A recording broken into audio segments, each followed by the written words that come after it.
This is the Barbados Today morning news for Tuesday, October 29. Thank you for joining us. I am Marie-Claire Williams.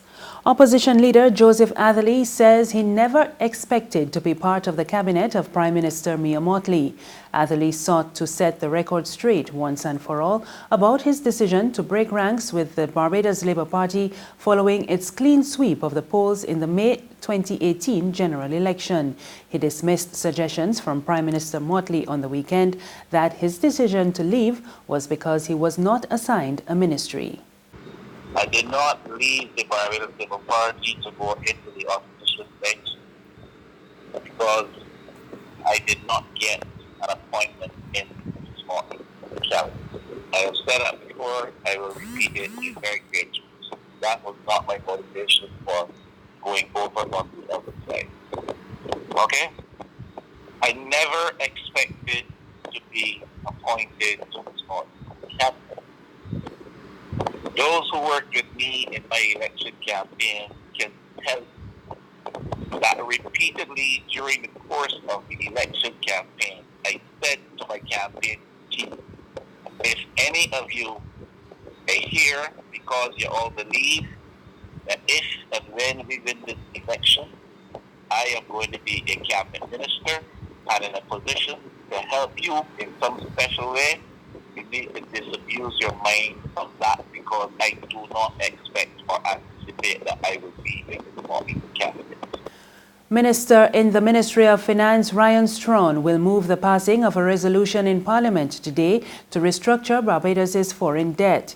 It will allow for Barbados to launch the external debt exchange to replace the existing foreign commercial debt with 2 new bonds. Straughn says the indicative terms will see a new 10-year bond issued, resulting in a 25% reduction in principal, a 35% in accrued interest at an interest rate of 6.5% payable semi-annually, and include an adverse weather clause. Straughn says with the settlement of the external debt, Barbados will be on track to meet the 6% primary surplus. This will place the public debt on a more sustainable path towards achieving the 60% debt to GDP target by 2033 as part of the BERT program. One long-standing credit unionist wants a change in the term limit of those charged with leading the credit union movement. The suggestion was made recently during a special meeting of the Barbados Cooperative Societies. Past president of the Barbados Cooperative Credit Union League Limited, Lieutenant Colonel Trevor Brown, raised the issue as he outlined plans for a proposed Barbados Energy Sustainable Cooperative to lead the investment in renewable energy sector. There's this situation in the cooperative movement of rotation of leadership, where for some interesting reason, after a couple of years, just when you get to be a well-known president and everybody in Barbados know you and the press know you and the businesses start to respect you and expect you to do things, there's a law that says you can no longer be president and some person new have to start all over again. Could you imagine Bill Gates' business running like that? Or Sagicor? Or Life for Barbados? Well, why does it apply to the credit union movement? Just when Harley Haynes or somebody whose name you know become established and reach the point where he can start to leverage decisions on behalf of the movement, that is not the time for him to disappear. The time for him to disappear actually is the time that he is not performing, even if it's only after a month or 2. And I would like to see a change to the term limits being set based on performance. Members of the public are reminded that the ban on single-use petrol-based plastic bags will take effect on January 1st, 2020. Wholesalers, retailers, supermarkets, and those who use their plastic bags in their businesses are urged to seek alternative products before that date. Those who don't could face stiff penalties. There's regional and international news after this short break. It's Festive Friday at the Bridgetown Night Market at Pelican Craft Center. Kick off the weekend this Friday from 4 p.m. to midnight with loads of food, drinks, and entertainment. Get ready for Crop Over with the Rhythm Roots Street Parade. Party like it's Kadooman Day on the street around Pelican Village with costume reveler, music, and more. It's Festive Friday. It's Festive Friday at the Bridgetown Night Market at Pelican Village Center from 4 p.m. to midnight. Admission free.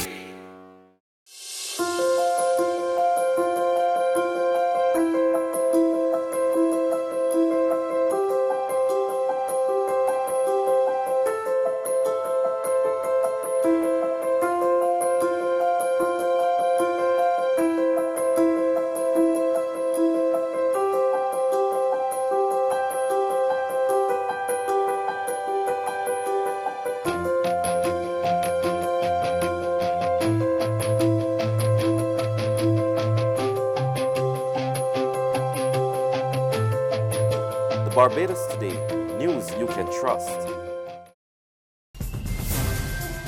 Thank you for staying with us. We're back with news from the region.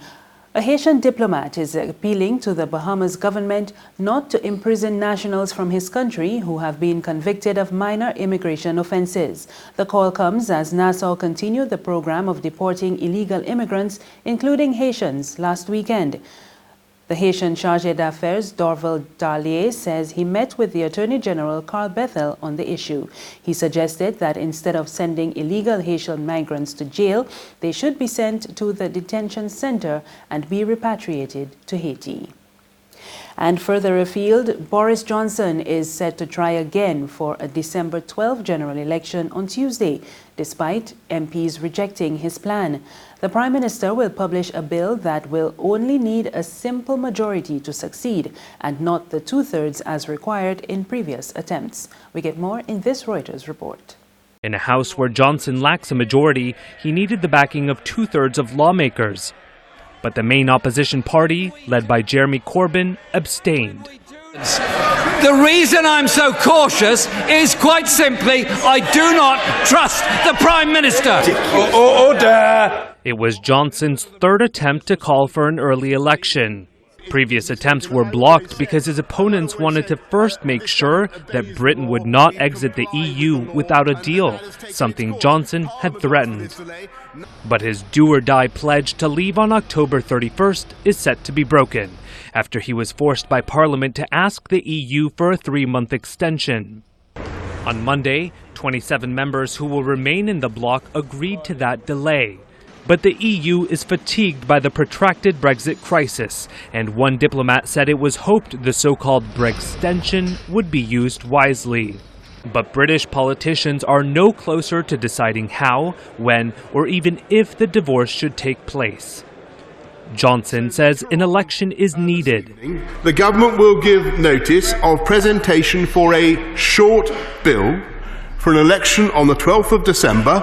He could now try and bypass the UK's election rules with a piece of legislation stating that Parliament had decreed an election take place on a certain date. It would only need a simple majority, and could get the support of smaller opposition parties who said they would agree to an early election under certain conditions. That's news, but for the very latest, visit our website at www.barbadostoday.bb. You can also subscribe to our e-paper, email updates, or like us on Facebook and sign up for breaking news alerts via WhatsApp. We're also on Izumi Media in bus terminals, as well as Screenplay at supermarkets and gas stations near you. You can also hear us on Mix 96.9 FM and Capital Media HD 99.3 FM. I am Marie Claire Williams. Good morning.